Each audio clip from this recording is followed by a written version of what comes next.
안녕하세요, 슈입니다. 오늘의 주제는 일본이 한국보다 나은 점 5가지.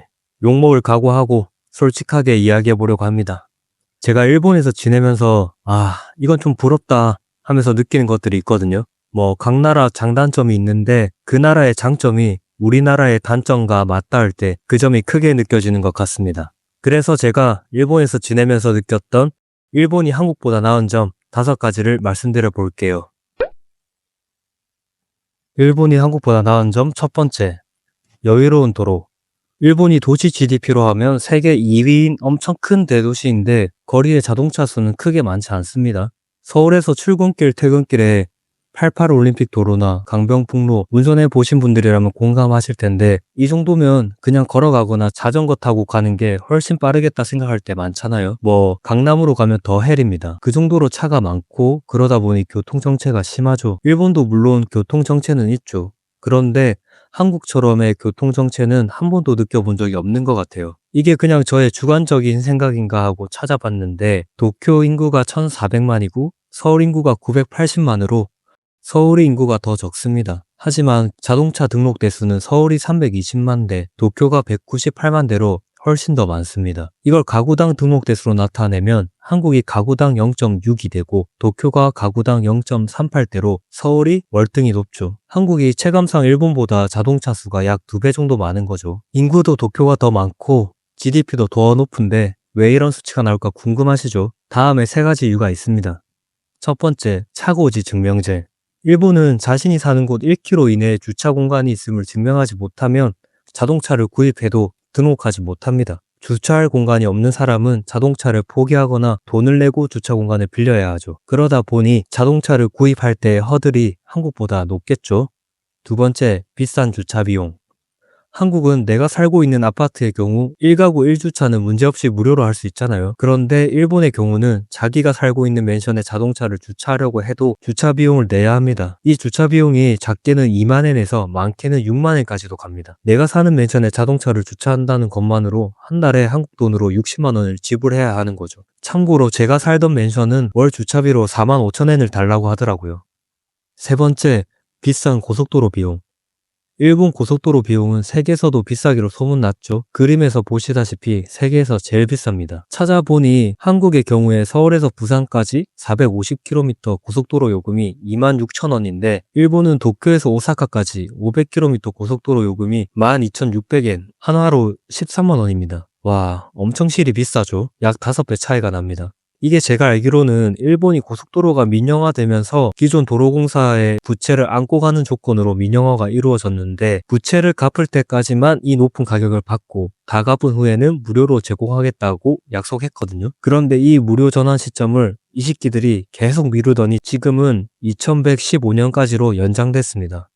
와, 제 인생에서 일본 고속도로 무료로 이용할 일은 없겠네요. 다른 이유들도 있겠지만 이 3가지 이유가 일본 사람들이 자동차를 구입하지 않는 가장 큰 이유이지 않을까 합니다. 그런데 이게 꼭 나쁘지만은 않습니다. 구입하고 유지하는 데는 한국보다 비싼 금액을 지불해야 하는데 막상 차를 운전하는 운전자 입장에서는 지불한 돈의 값어치를 하거든요. 한국과 다르게 차량 대수가 적다 보니 훨씬 더 쾌적하게 운전 가능하고요. 지옥 같은 교통정체도 덜하다 보니 시간적인 측면에서도 훨씬 빠릅니다. 이러한 이유들로 일본은 걷는 사람이나 운전자 모두 여유로운 것 같습니다. 그래서 그런지 제가 일본에 살면서 클락션 소리를 들은 게 손에 꼽는 것 같습니다. 참고로 교통매너도 일본이 훨씬 더 좋습니다. 일본이 한국보다 나은 점 2번째, 서비스 질이 높다. 한국 도착하자마자 제일 먼저 느끼는 것 중에 하나인데요. 공항을 나와서 택시를 타는 순간 응? 할 때가 종종 있거든요. 한국에서 택시를 타면 목적지를 말해도 대꾸도 안 하고 출발하는 기사님들 많으시죠. 안에서 담배 냄새가 나는 택시도 있고 시끄럽게 통화하는 기사님도 있습니다. 제일 적응 안 되는 건 레이싱 운전인데 저를 최대한 빨리 도착지에 데려다 주시려는 마음은 이해하겠는데 저는 불안한 눈빛으로 창밖만 바라봅니다. 그리고 한국 음식점을 가면 일하는 분들의 서비스가 너무 아쉽습니다. 주문도 빠르고 음식도 빠르게 나오는데 일하시는 분들 표정이 너무 어둡고 굳어 있더라고요. 다들 일하시는 거 힘든 거 이해하는데 그래도 서비스업이잖아요. 주문에 대한 더블 체크도 잘 안 하시는 것 같고, 음식을 내어주실 때 어떤 음식입니다 라든지 안내 멘트는 고사하고 그릇을 놓을 때 탁 소리 나게 내려놓는 경우도 많더라고요. 제가 1년에 한 번 정도 한국 음식 먹고 싶을 때 도쿄에 있는 한인타운 시노쿠보를 가거든요. 신기한 게 홀스텝은 일본 분인데 접객은 한국 스타일로 합니다. 한국에 온 것 같은 느낌 주려고 하는지 모르겠는데 저는 불친절한 접객이 아쉽더라고요. 반면 일본 식당들은 가보시면 아시겠지만 느려 터져서 그렇지 엄청 정성스럽다는 느낌을 받을 때가 있거든요. 카페에서 커피 한 잔 주문할 때도 한참 걸릴 때가 많아요. 그런데 이상하게도 그 느림 속에 정성이 느껴집니다. 우선 표정들이 밝아요. 그리고 계산할 때 카드를 두 손으로 건네는 동작, 주문 받을 때 귀 기울이는 모습, 물 한 잔을 줄 때도 작은 고개 숙임이 함께 있습니다. 저는 손님이라서 왕이 되고 싶은 마음은 절대 없고요. 다만 제가 지불하는 음식값에는 서비스 비용도 포함이 된다고 생각하는데 같은 돈을 지불하고 더 큰 만족을 느끼게 하는 일본의 서비스가 좋다고 생각합니다. 일본이 한국보다 나은 점 세 번째, 참견, 간섭, 오지랖이 없다. 일본에서 지내다가 한국에 오면 가끔 예상치 못한 질문을 듣거든요.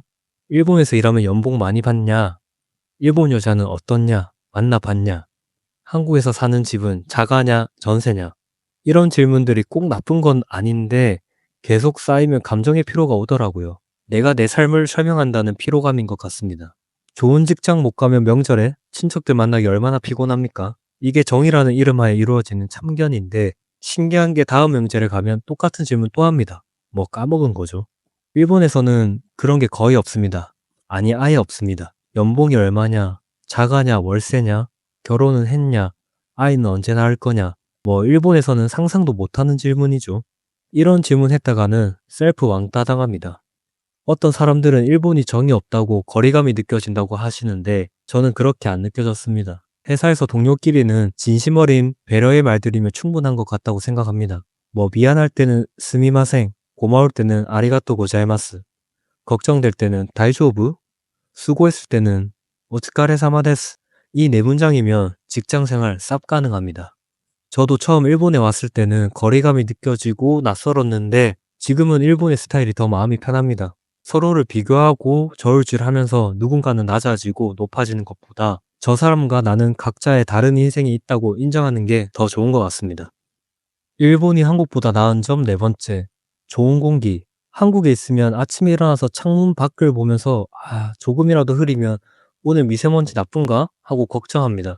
황사랑 겹칠 때는 거의 매드맥스급 화생방 체험하는 기분이죠. 한국에 지인들 폰에는 미세미세라는 미세먼지 알림 어플이 깔려 있더라고요. 그래서 저도 깔아봤는데 가끔 방독면을 쓴 애가 나옵니다. 죽을 수도 있으니 방콕하라는 거죠. 일본에 지내면서는 당연히 공기가 좋다 나쁘다를 크게 생각해 본 적은 없었고요. 공기질 상태를 어플로 따로 체크한다는 건 상상도 못했죠. 아침에 일어나면 당연히 창문 열어 젖히는 거고 비가 안 오면 가까운 곳에라도 가서 시간 보내는 게 당연한 일상이었죠. 물론 일본도 일기예보에 황사가 온다고 예보가 뜨는 날이 있는데 살짝 흐린 것 같다는 정도거든요. 여기에서 한국과 일본의 삶의 질의 차이가 나는 것 같습니다. 숨 쉬는 걸 걱정하지 않아도 되는 것이 얼마나 소중한지 한국 다녀오면 깨닫습니다. 일본이 한국보다 나은 점 다섯 번째, 느림에서 오는 안정감. 한국은 하루에 유행이 3번 바뀐다고 하잖아요. 식당 가면 매주 아니면 매달 신메뉴가 나오고 올해 유행하는 머리 스타일 찾아봐야 되죠. 안 따라하면 아저씨 되는 것 같고 가게도 금방 사라지고 금방 새로 생기고 빨라도 너무 빨라요.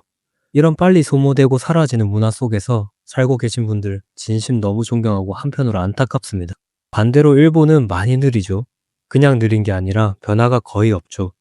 동네 슈퍼도 10년째 똑같고 100년 된 우동집, 150년 된 돈가스 집도 있습니다.